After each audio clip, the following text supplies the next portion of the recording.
Mateus capítulo 5, não tive tempo de fazer o PowerPoint hoje.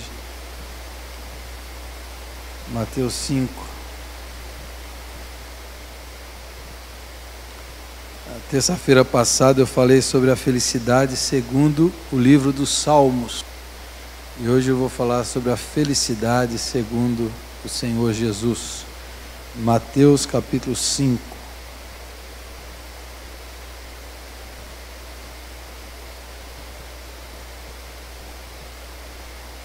Do verso 1 até o 12. Vendo Jesus as multidões, subiu ao monte, e como se assentasse, aproximaram-se os seus discípulos, e ele passou a ensiná-los, dizendo: Bem-aventurados os humildes de espírito, porque deles é o reino dos céus. Bem-aventurados os que choram, porque serão consolados.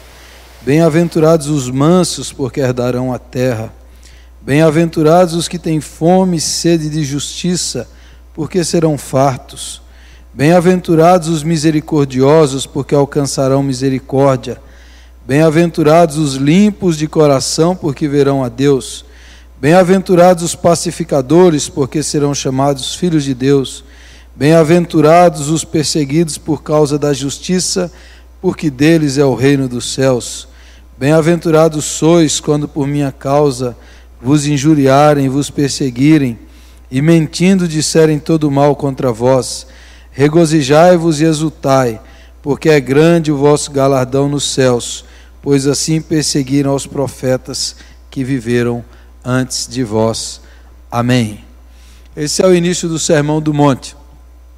Primeira pregação de Jesus. 1, 2, 3 e 4, vai contando lá o nascimento, a tentação. No capítulo 5, Jesus expressa o seu ensino. Capítulo 5, 6 e 7 é o grande sermão do monte, que é o resumo de todo o ensinamento de Jesus. Essa ideia assim, de que Jesus subiu ao monte, Mateus aqui está fazendo uma comparação de assim como Moisés recebeu a lei no monte, Jesus no monte está dando a sua nova lei, a nova aliança. Jesus está inaugurando a mensagem do reino, o reino de Deus. E esse sermão é o resumo, é a síntese de toda a pregação de Jesus, de todo o ensino e daquilo que Moisés ensinou, que o Velho Testamento ensinava. Jesus chega agora e diz: o negócio é o seguinte, essa é a síntese do reino de Deus. Essa agora é a nova lei, a nova regra, o novo ensino do reino de Deus. E aí ele começa, então esses 3 capítulos aí resumem toda a Bíblia, toda a ética, toda a moral, toda a conduta, todo o procedimento do cidadão do reino de Deus. Então Jesus diz: eu vim trazer o reino, e quem é do reino é desse jeito. Então esse é o resumo, e ele começa dessa maneira, a partir desse capítulo aí, a partir desses versos. E ele começa com essa expressão, bem-aventurado, que pode ser traduzido por feliz, expressão grega makarios, no latim é beatus, por isso que as Bíblias antigas falam as beatitudes, né? O beato, né? O beato quer dizer bem-aventurado, e a ideia no original mesmo é makarios, a ideia de felicidade. Só que a felicidade expressa por Jesus aqui não é apenas a felicidade, como eu tenho até falado aqui, a felicidade interior, subjetiva, aquela satisfação interior. A felicidade para Jesus aqui é um pouco mais, ela é uma felicidade objetiva. Objetiva quer dizer, é como Deus diz o que Deus diz que é feliz. Quer dizer, aos olhos de Deus, quem é feliz? Independe se a pessoa está se sentindo feliz. É como assim, para Deus quem é feliz? Para Jesus quem é feliz? Até além do que a pessoa está se sentindo feliz. Quem é feliz para Deus? Para Deus é feliz esse tipo de pessoas, ou gente que vive dessa maneira. Como nos Salmos que eu citei semana passada, a felicidade na Bíblia não é um negócio para ser buscado, é um direito nosso. Eu tenho direito de ser feliz. Não, a felicidade ela é um resultado. Se você vive desse jeito, se você procede dessa maneira, se você tem esses valores, se você tem esses princípios de vida, o resultado é que você será feliz. E aí para Jesus, no Salmo, você será feliz interiormente, existencialmente. Mas agora Jesus diz, você será feliz aos olhos de Deus. Você será feliz para Deus, porque você vai viver do jeito certo, da maneira certa, que como deve ser vivido.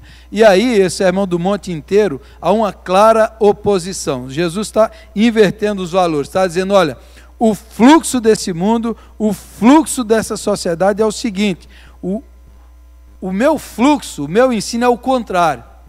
Aquilo que é o reino de Deus é o contrário. É diferente do que aparentemente a sociedade ensina.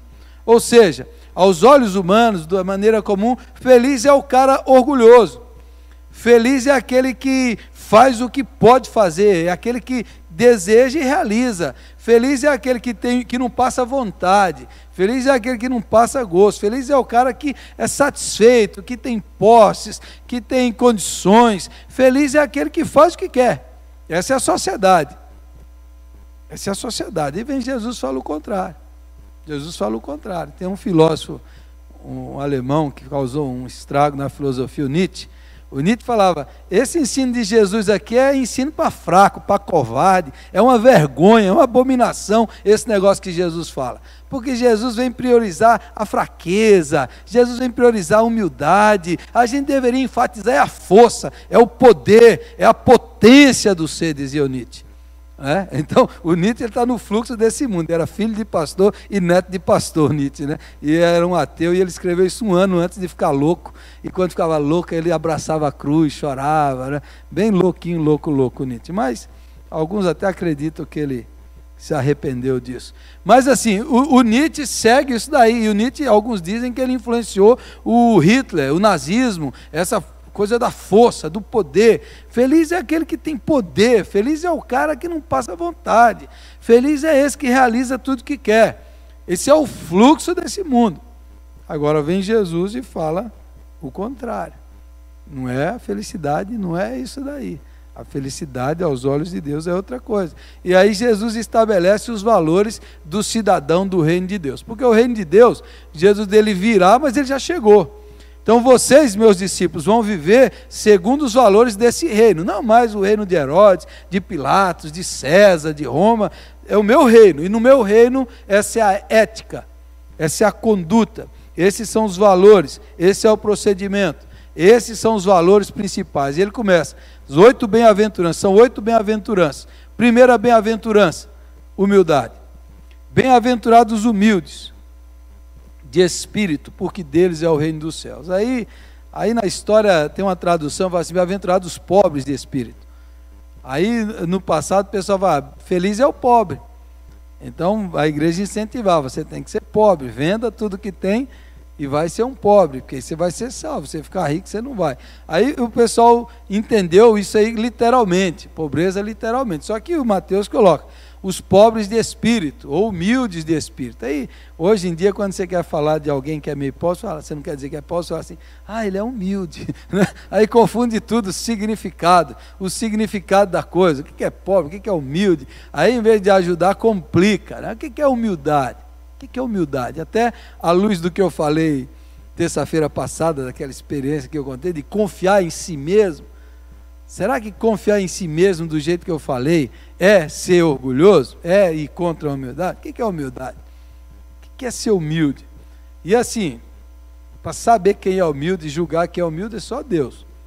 Você entendeu? Você não tem que dizer assim, o fulano é humilde, só Deus, eu sou humilde. Né? O cara fala, não existe isso, mas essa é a primeira felicidade. O que não é humildade?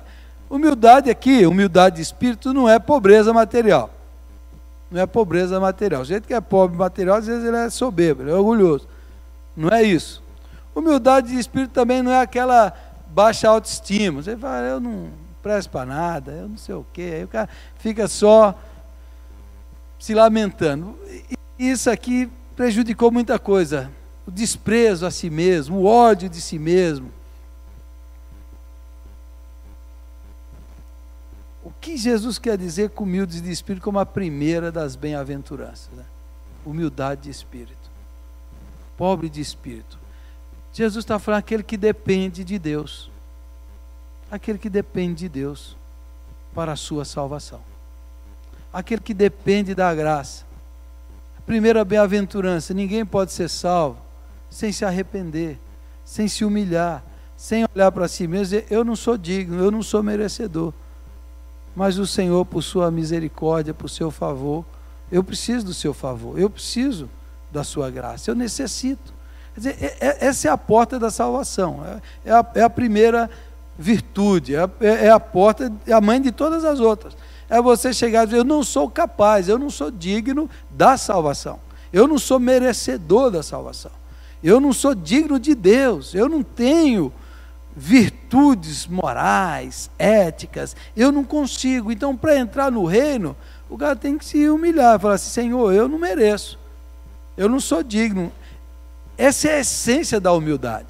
Tudo que eu tenho é recebido, é favor e merecido. Eu não fiz por merecer, isso é humildade. Na relação com Deus, na relação, na comparação com Deus. Aí abre um parêntese aí, eu vou tentar entrar nessa área aí, mais emocional, né? Tem muita gente que tem a baixa autoestima, que na relação com os outros eles é sempre inferiorizado. Perceba, a humildade tem a ver na relação com Deus. Em relação a Deus, você não é bom, não existe ninguém bom. Em relação a Deus, está todo mundo debaixo da condenação. Em relação a Deus, o padrão de Deus, a santidade de Deus é elevado, você está lá embaixo. No padrão de Deus, Jesus fala assim: não há ninguém bom. Aí você fala assim: bom, então ninguém é bom, não tem gente boa, a gente chamando gente boa. No padrão de Deus, comparado com Deus, do ponto de vista teológico, ético, com Deus.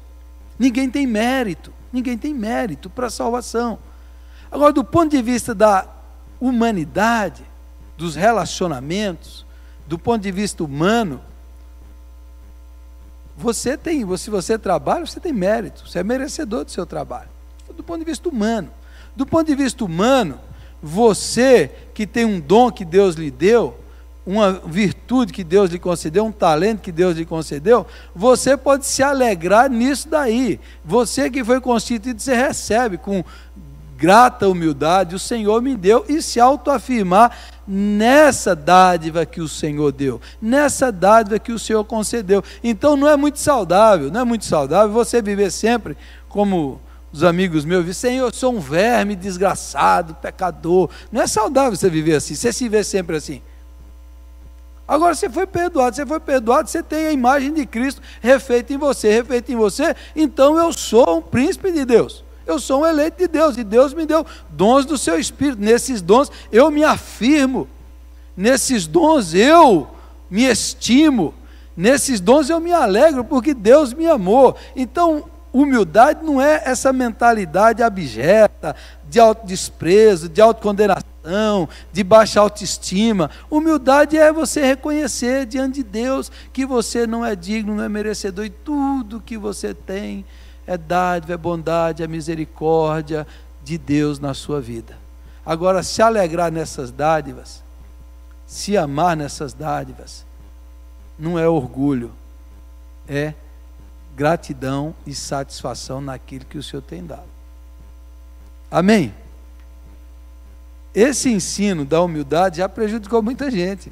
Essa humildade já gerou muita gente, aquele crente está sempre de cabeça baixa: coitadinho, eu sou miserável, eu não servo para nada, eu sou a terceira pessoa depois de ninguém. Essa ênfase demais na santidade, para o cara se humilhar, é certo, você precisa se humilhar, mas recebeu a graça, recebeu o perdão, recebeu os dons de Deus, do Espírito Santo, se autoafirme, se afirme na graça, se afirme no amor.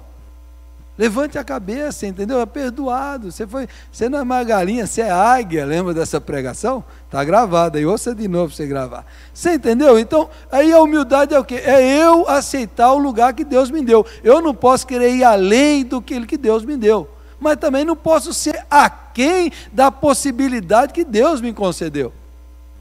Não posso ficar aquém do dom que Deus me concedeu, mas também não vou me contentar e não vou querer ir além daquilo que o Senhor me concedeu. Que Deus me deu isso aí segundo a medida da fé. A fé, a virtude, o dom, a graça, é isso aí. Essa é a humildade do Espírito, de coração. Não é falsa modéstia, não é nada, é você reconhecer diante do Senhor isso daí.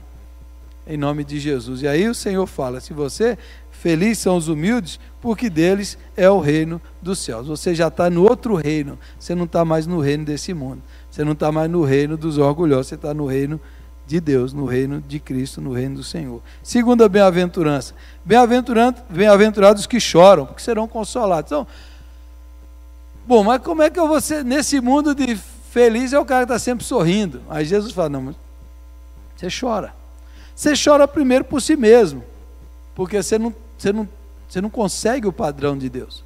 Você chora pelo seu próprio pecado. Você não é como você deveria ser. Você chora pela sua limitação. Você chora pelos pecados do mundo. Por que Jesus chorou? Jesus, sendo Deus, sendo feliz, sendo satisfeito em si mesmo, sendo completo, ele chorou. Chorou pela dor da morte de Lázaro. No contexto de morte ele chora. Chorou pela incredulidade de Jerusalém. Chorou. Ele chorou pela dor dos outros. E ele fala, felizes aqueles que choram, que não são insensíveis, que não são indiferentes, que têm lágrimas para chorar, que têm lágrimas para sentir a dor de si mesmo, de não ser quem você gostaria de ser. Então assim, nós somos felizes, somos abençoados, mas a gente se sente mal, porque às vezes você gostaria de ser melhor, e às vezes você não consegue. Você chora pela sua própria limitação humana e pelas dores desse mundo. Você tem que chorar. A felicidade não é o estoicismo, não é o cara que vai viver lá e fala assim, nada me atinge, eu sou indiferente, ou o budismo que nega a dor e o sofrimento. Não, Jesus fala, você entra nesse mundo e chora. Agora, saiba que a ideia de consolação aqui, e tudo que Jesus fala, é tanto no futuro quanto no presente. Você está sendo consolado, você está sendo encorajado por Deus, não é apenas quando o reino virá, é que você já está no reino aqui, e o próprio Deus consolará, encorajará e animará você. Então nesse mundo você chora, mesmo quem é feliz vive o paradoxo, de sentir e receber a graça, o amor de Deus, mas sentir a dor de ser quem é, e a dor desse mundo é um mundo caído, um mundo que não vive ainda a plenitude de Deus. Então você chora, você pode chorar, né? Você não vai negar a dor nem o sofrimento, você vai chorar. E é assim que Jesus está falando, felizes os que choram. Felizes ou bem-aventurados os mansos, terceira bem-aventurança, porque herdarão a terra. A palavra manso aqui é você ter força sob controle, você controlar a sua força. É a ideia de um cavalo domado, um cavalo selvagem que foi domado. A ideia é que você vai controlar seus apetites, seu temperamento, sua força, autocontrole. Bem-aventurado aqueles que controlaram a si mesmos, a força que você tem. Manso não é a ideia daquela pessoa passiva, quieta, não, é muito pelo contrário. É alguém forte que se tornou manso. A Bíblia diz que Moisés foi o homem mais manso da terra no seu tempo, e Moisés era um sujeito bem violento, mas ele conseguiu se controlar. E ele não entrou depois na terra prometida por causa disso, que ele bateu lá na pedra e era só para ele tocar. Então, mansidão é esse controle. Aí veja, naquele dia que eu preguei aqui sobre a psicologia positiva, aí é um negócio que os teólogos do futuro, os seminários teológicos vão ter que estudar essa psicologia positiva aí, vão ter que escrever livros sobre esse negócio, porque o estudo do cérebro, das reações do cérebro, do cérebro, tem mostrado algumas concordâncias com o ensino de Jesus. E aí para nós é porque Deus nos criou, E aí eu falo, preciso estudar isso para ver como é que isso vai ser inserido na teologia da igreja, essas coisas.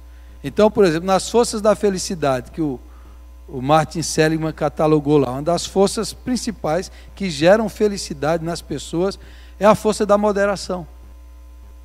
As pessoas que conseguem ser moderadas, ser equilibradas, elas conseguem controlar os seus apetites e evitar os excessos, são pessoas felizes.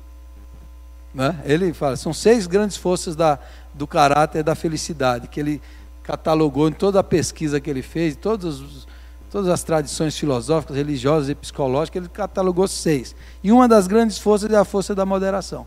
E aí é o que Jesus está falando assim, bem-aventurados, felizes as pessoas que se controlam, que conseguem dominar os seus impulsos, que não vivem excessos, que não vivem desequilíbrios, pessoas que conseguem controlar os seus impulsos carnais, humanos, violentos, a sua força, Ele coloca sob controle e orienta com sabedoria, e aí Ele doma o selvagem que há em você.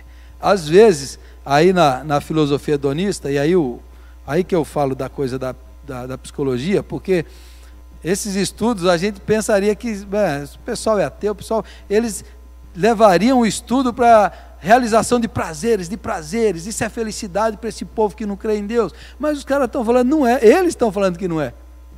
Aí o Martin Seligman fala, por exemplo, a vida prazerosa é o primeiro nível de felicidade, mas a vida boa mesmo, o terceiro nível que ele diz, é a vida com significado, é aqueles que vivem por uma causa maior do que si mesmos. É por isso que eu estou falando, é uma surpresa para nós, é uma surpresa para nós, é uma surpresa até para quem leu Freud. Freud era um cara contra Deus e tal, e aí você vê os caras descobrindo esse tipo de coisa, e surpreendentemente está de acordo com o Evangelho. Porque Jesus está dizendo aí no final, felizes aqueles que sofrem por minha causa, que tem uma causa maior, que vivem com significado maior, que tem valores maiores que a si mesmos, que não vivem pensando em si mesmos, por exemplo. Que não vivem pensando em si mesmo. Tem uma palestra do Daniel Goleman, que é um cara que escreveu sobre inteligência emocional. O cara deu uma palestra linda sobre compaixão. Sobre o valor da compaixão. De você estimular a compaixão, não para você se sentir bem consigo mesmo, mas você criar empatia com o outro e sentir-se feliz com a felicidade do outro. Aí você fica, que negócio. Aí ele fala que aí a ciência descobriu as células lá do espelho, que eles chamam do espelho, que são a capacidade de você sentir empatia com a dor do outro. Que é possível você às vezes ver isso. Aí ele fala, se você está assistindo um jogo de futebol e o cara leva uma bolada no peito e você instintivamente você põe a mão no peito e sente a dor dele, né? Ou tem uma foto muito legal, o cara caiu, todo mundo pôs a mão aqui onde ele sentiu a dor. Você sentiu a dor, você teve a empatia. Isso é uma parte do nosso cérebro que é o espelho, que você se sensibiliza com a dor do outro. Aí o cara fala, se a gente exercitar isso, ele fala, se a gente exercitar isso, ele está falando, é o próximo bem-aventurança misericórdia, você vai conseguir ser uma pessoa mais compassiva, mais misericordiosa e desenvolver a empatia, que a ideia de empatia, de patos, é dor, né? Tem a simpatia, que é unir-se à dor do outro. Simpatia. Empatia é colocar-se no lugar do outro. Antipatia é odiar a dor do outro, né? A ideia da apatia, do patos, da dor. Então a empatia é você sentir a dor do outro. Então é um psicólogo secular, ateu, falando de compaixão, falando dessas coisas, estimulando e falando que a felicidade está nisso. É o que Jesus, a quarta bem-aventurança, bem-aventurados os que têm fome e sede de justiça. Aqueles que têm fome e sede de justiça, porque serão fartos. Quer dizer, aquele que luta por uma causa, por um objetivo, por uma meta, pela justiça, a justiça em si mesmo, uma vida justa em si mesmo, a justiça nas relações, a justiça na sociedade, a justiça de Deus. Bem-aventuradas as pessoas que têm fome disso, que não aceitam a injustiça, que não aceitam o mal, que não aceitam o pecado individual, social, estrutural, de gente que luta contra isso, que tem fome, que tem necessidade, que batalha por essa causa. Essa pessoa vai ser farta, porque Deus vai supri-la, tanto agora quanto depois. Que Deus vai trazer isso na vida dela, vai justificá-la, vai trazer justiça para ela, e a justiça vai transbordar. Então a pessoa que busca isso, que vive dessa maneira, aos olhos de Deus, ele vai ser saciado, ele vai ser farto, porque Deus vai abençoá-lo, Deus vai supri-lo. Então, essas bem-aventuranças, não diz, Jesus diz, é assim, está na busca, no desejo pela virtude, pela vida de Deus, pela paz, pela justiça, pela misericórdia. É gente que vive por uma causa maior do que a si mesmo. E aí é impressionante você ver esse tipo de ensinamento em outros ambientes do que os do Evangelho, dos ambientes da ciência. Aí, às vezes a gente vê esse pessoal que está na universidade, fazendo pesquisa, e a gente não... Para que esse pessoal está ganhando dinheiro? Esse pessoal está lá fazendo pesquisa para melhorar a vida da sociedade. Em todos os fatores, todas as pesquisas trabalham em cima disso aí. O cara que estuda genética lá é para ajudar a melhorar os defeitos genéticos, as doenças genéticas. O cara que está lá estudando comportamento, estudando isso aí, eles estão objetivando isso aí. Então é interessante você observar alguns desses que estão sinceramente, alguns que creem em Deus, outros que não creem, outros que têm outra fé, mas que estão descobrindo certos princípios da palavra de Deus, da misericórdia e da justiça. E aí, a minha ênfase nesses dias, nessas pregações, é o seguinte: nós que temos Jesus, nós que temos a alegria plena, completa, eterna em nós, deveríamos viver da melhor maneira, praticando os melhores valores e experimentando a maior satisfação por viver assim. Aí, eu digo, às vezes a pessoa tem Jesus na sua vida, tem o Evangelho, mas ela não vive esses valores, esses princípios. E aí ela não tem a satisfação e a alegria que deveria ter. Por exemplo, a vida em comunidade, que eu preguei domingo. Os relacionamentos, a amizade, a atitude mental positiva. Uma pessoa extremamente negativa e pessimista, quando o Evangelho nos chama para isso daqui, isso aqui é um paradoxo. Jesus está falando, Jesus não está negando a realidade. Então, você vai ter perseguição, vai ter isso, mas regozijai-vos, exultai, porque isso é do reino de Deus, e o reino é de agora e do futuro. Você está no reino que vence, exultai nisso. Se você viver esses valores, você vai experimentar essa satisfação. Quer dizer, nós temos o Evangelho, temos os princípios, e aí hoje, essa turma da academia, da ciência, da filosofia, está tudo indo para o budismo. Porque olha para os cristãos e vê os cristãos tudo emburrado, azedo e briguento. Vê o Silas Malafaia dando soco na televisão e xingando. Aí o cara fala, pô, o Dalai Lama é mais sereno do que o Malafaia. Entendeu? A imagem, eu vi um pastor evangélico na televisão, parece que o cara ia quebrar tudo, sai de baixo, o cara está nervoso. Aí você olha para o outro, está sereno, está calmo, está zen. Aí você vê os crentes com um estilo de vida totalmente destrutivo, que não segue o padrão de Jesus. Aí vem esses caras aí e falam assim, olha, quando você coopera com alguém, quando você faz o bem com alguém, o seu cérebro libera a dopamina, e aí vem aquela sensação de bem-estar. O cara está falando isso, né? Quer dizer que o nosso cérebro, assim, quanto mais você coopera, mais bem-estar você tem, mas quanto mais você vive em competição, mais infeliz você será. Aí os caras fazem pesquisa e mostram, gente que vive uma vida baseada em aparência, status e moda, são as mais infelizes. Não sou eu que estou dizendo. Dos países civilizados, o mais infeliz do mundo é o Japão, que o pessoal lá se tornou materialista demais, trabalha demais, e os níveis lá de tristeza, de insatisfação são enormes, porque eles estão buscando trabalhar e ganhar dinheiro. Estão infelizes. Aí os caras hoje falam, não mais no PIB, Produto Interno Bruto, mas no FIB, Felicidade Interna Bruta. Aí vai lá num paísinho lá budista, que é o Butão, chama Butão, é o país mais feliz do mundo.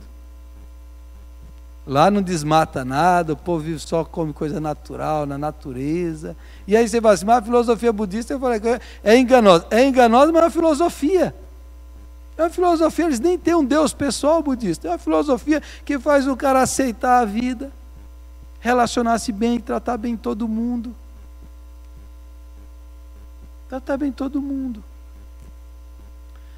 Tem um documentário que os caras vieram nos Estados Unidos, entrou num presídio, o presídio mais barra pesada dos Estados Unidos, entrou no corredor da morte. Os caras todos estavam com a pena de morte, já iam ser todos mortos, ou prisão perpétua ou pena de morte. Aí pegaram esses caras, presta atenção nisso aqui, isso é um choque pra gente, tudo que é diferente a gente fecha o filtro, né? E aí você tem que entender bem o que eu estou falando. Pegaram esses caras lá, os caras piores, assassinos, estupradores e tal, e falou o seguinte: vamos fazer um experimento. Fecharam esses caras no ginásio e trouxeram um pessoal budista para fazer meditação com essa turma uma semana. Você só vai sair para comer, beber e vai ficar meditando o dia inteiro. Ensinou para eles a meditar, a focar a mente deles, a esvaziar a mente do mal e encher de pensamentos bons. Vocês vão tirar o mal de dentro de vocês, vão focar em pensamentos bons. E vocês vão fazer uma viagem interior e conhecer a si mesmo, e de onde vem tanto ódio e tanta violência. E pá, semana inteira. Terminou o experimento. Aqueles caras que eram os mais violentos, os mais odiosos, mudaram todos. Um deles teve a filha assassinada. Ele falou assim: eu perdoo o assassino da minha filha, porque a falta de perdão faz mal. A meditação, que é uma técnica de foco. Aí você já sabe que eu vou pregar o próximo, né? Filipenses 4:8. Finalmente, irmãos, tudo que é puro, tudo que é justo, tudo que é humilde, tudo que é de boa fama, seja isso que ocupe o vosso pensar. A meditação regula pressão sanguínea, pressão arterial, treina o seu cérebro para tirar o foco do negativo, da raiva, e ter um foco positivo. A meditação, que é uma técnica de respiração e mental. E a Bíblia está cheia de meditação. Que é o que? O treinamento da mente. Voltar-se para Deus, para Jesus.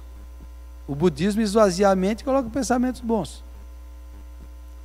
Lá nesse presídio, 1 ano, 2 anos, 3 anos, esses caras prisão perpétua, 5 anos depois, os caras continuavam bonzinho. Não é impressionante um negócio desse?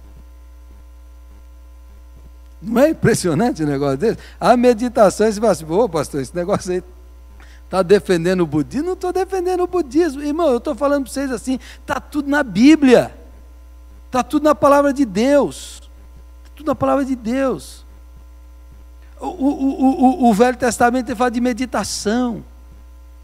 O nome de Deus, Yahvé, o nome revelado de Deus, fala de respiração. Deus nos deu o sopro da vida. Aprenda a respirar, aprenda a orar respirando, aprenda a respirar, aprenda a ter uma vida saudável, de pensamentos. Agora você vê um crente que tem Jesus cheio de ódio, cara, cheio de raiva, que não dorme direito, que tem os nervos à flor da pele, estressado, xingando no trânsito. Aí você fala assim, você entendeu? Aí o monge budista é mais feliz do que ele. Aí fala: pastor, você está pegando pesado. Você entendeu? Aí o cara que está lá na seita, que a gente fala lá, o cara está na seita, que eu falei deles aqui, está tudo errado. Mas na seita ele tem companheirismo, ele tem amizade, ele tem irmãos. E você fala: está feliz? Eu estou feliz. Ele está no engano, mas ele está feliz. Eu não estou falando que isso é válido. Eu só estou falando para mostrar para nós. Aí, o Sermão do Monte. Mahatma Gandhi, o grande pacifista. Os evangelistas ingleses pregaram para ele. Aí o Gandhi falou para ele: no Cristo de vocês eu creio. Eu não creio no vosso cristianismo. E aí tudo que o Gandhi fez na Índia, ele fez baseado no Sermão do Monte. Se bateu numa face, vira outra. Eles querem dar outra capa. Eles querem usar isso, então nós vamos fazer as nossas próprias roupas, plantar a nossa própria comida, vamos fazer o nosso próprio reino. Isso é uma surpresa para nós, mas os valores do Evangelho são verdadeiros. Ainda que as pessoas não tenham a mesma fé, se eles viverem alguns desses valores, eles vão experimentar algumas dessa satisfação. E nós que temos Jesus, se não vivermos esses valores, vamos experimentar a insatisfação, a infelicidade. Aí você vê: eu creio em Jesus, eu creio na vida eterna, mas eu amo o dinheiro. Né? Porque tem um crente que gosta de amar dinheiro, ele ama dinheiro, aí ele fica estressado, fica ansioso, porque aí, você entendeu? Como não bate, a coisa não casa. Aí você ouve falar: felicidade, eu tenho Jesus, eu sou alegre, mas de noite está nervoso, está estressado. É uma contradição. Esses são os valores do Evangelho. Isso aqui Jesus falou: viva assim E Deus te considera feliz e bem-aventurado. E Deus vai te consolar, te confortar, te encorajar, te abençoar. E o reino de Deus é seu. Viva desse jeito, desse modo, dessa maneira, desse procedimento. E aí o Pai vai dizer: você é feliz. Aí eu cito, no primeiro dia que eu falei, olha, Paulo pregando para os pagãos, Paulo falou para eles: o Deus do céu é que encheu o coração de vocês de alegria. Deus! Paulo está falando para pagãos. Ele é que deu cereal, deu comida, deu chuva, deu para vocês. Foi Deus. Você entendeu o que eu estou querendo dizer? Essa turma aí é porque a verdade de Deus, se for vivida em qualquer lugar, vai trazer isso. Agora, nós que conhecemos, deveremos buscar em Deus e falar: Senhor, me ajude a ser cidadão do reino, me ajude a desfrutar dessa satisfação e dessa felicidade que Jesus veio dar. Me ajude. Amém? Eu sei que eu confundi um pouco a sua mente aí, né? Eu sei que algumas coisas foram diferentes, você está habituado a ouvir, mas eu não vou dar direito de fazer pergunta, nem de fazer resposta, nem nada. Eu vou orar e vou terminar o estudo. Semana que vem eu continuo. E aí eu prometo que vai ter PowerPoint. Mas é o Evangelho. Eu estou pregando o Evangelho de Jesus Cristo.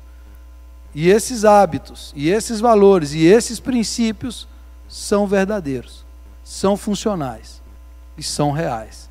Viva neles, pratique-os e você vai desfrutar da felicidade do Senhor.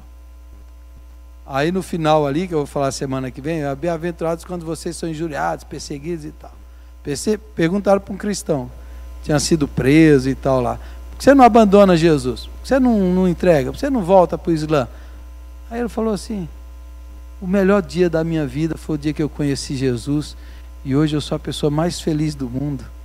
Você entende aí a diferença? Não? É isso daí. Eu tenho Jesus, eu tenho alegria, eu tenho a vida plena. Eu não vou renunciar, porque Jesus é tudo que eu tenho. Jesus é tudo que eu tenho. Então, é esse valor que é o principal na nossa vida. Vamos ficar em pé e vamos orar?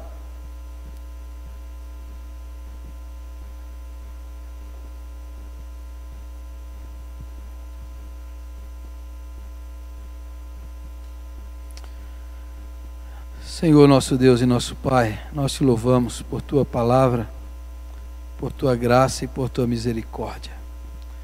Te louvamos porque o Senhor nos ama, nos conhece, nos perdoa, nos redime, transforma a nossa vida, limpa o nosso coração. Te louvamos, ó Deus, porque nós somos do reino de Deus. O Senhor nos tirou do império das trevas e nos transportou para o reino do Filho do seu amor. Pai, nós cremos em Jesus como Senhor e Salvador, mas às vezes, ó Deus, não vivemos o que Ele ensinou, não praticamos o que Ele deixou para nós. Por isso que às vezes as nossas vidas são vazias, são insatisfeitas, porque não vivemos como cidadão do reino. Pedimos, ó Pai, que o Senhor, pelo Teu Espírito Santo, coloque esses valores dentro de nós, esses princípios de vida, essa conduta, essa prática, que o Senhor nos molde, que o Senhor nos faça humildes, mansos, que o Senhor nos faça sensíveis a nós mesmos e aos outros, que o Senhor nos dê lágrimas para chorar pelo pecado nosso e desse mundo, chorar pelos nossos irmãos que às vezes conhecem a palavra e estão tão longe de Deus, tão longe do Teu Evangelho. Nos perdoe, chorar por nós mesmos, ó Deus, que temos toda a riqueza do conhecimento, todo o tesouro em Cristo Jesus e levamos vidas miseráveis. Nos perdoe, Senhor. Nos perdoe de vivermos como mendigos, quando o Senhor tem um banquete preparado para nós. Nos perdoe, Senhor, por sermos inseguros, medrosos, preocupados, ansiosos, estressados, quando o Senhor é o nosso pastor e nada nos falta, nem faltará, quando o Senhor nos guia aos verdes pastos e refrigera a nossa alma com as águas tranquilas. Louvado seja o Teu nome, Senhor. Ajuda-nos, ó Pai, a vivermos do jeito certo, da maneira certa, pensarmos os pensamentos certos, sentir os sentimentos de Deus, ó Pai. Nos ajude a termos os valores do Senhor nesse mundo e nessa terra, e nos ajude a disciplinar a nossa mente, para vivermos a integralidade do Evangelho. Eu te peço isso, meu Deus, em nome de Jesus, a começar em mim, a começar na nossa mente, no nosso coração. Faça isso dentro de nós, faça esse milagre, Espírito Santo, traga a vida de Deus para dentro de nós, traga o refrigério, traga o gozo, a alegria, a paz para dentro do nosso coração, Senhor, para desfrutarmos tudo que o Senhor tem reservado para nós. Em nome de Jesus eu oro assim, meu Pai, por mim, pelos meus irmãos, por todos nós, que o Senhor derrame sobre nós essa unção de alegria, que o Senhor derrame sobre nós esse ensino, seja interiorizado dentro de nós, ó Pai. Faça isso em cada coração, em cada pessoa. Liberta-nos, ó Deus, das ilusões desse mundo, da vaidade, do orgulho. Liberta-nos, ó Deus, de sermos indiferentes à dor dos outros. Liberta-nos, ó Deus, de sermos pessoas insensíveis. Tira isso de nós, ó Deus, e molda-nos, e transforma-nos à imagem do Seu Filho Jesus Cristo. Eu te peço assim, te agradeço e oro pelos meus irmãos, por aqueles que estão enfermos, doentes, que o Senhor possa abençoá-los, visitá-los e cuidar deles, em nome do Senhor Jesus, para a glória de Deus. Amém e amém, Senhor.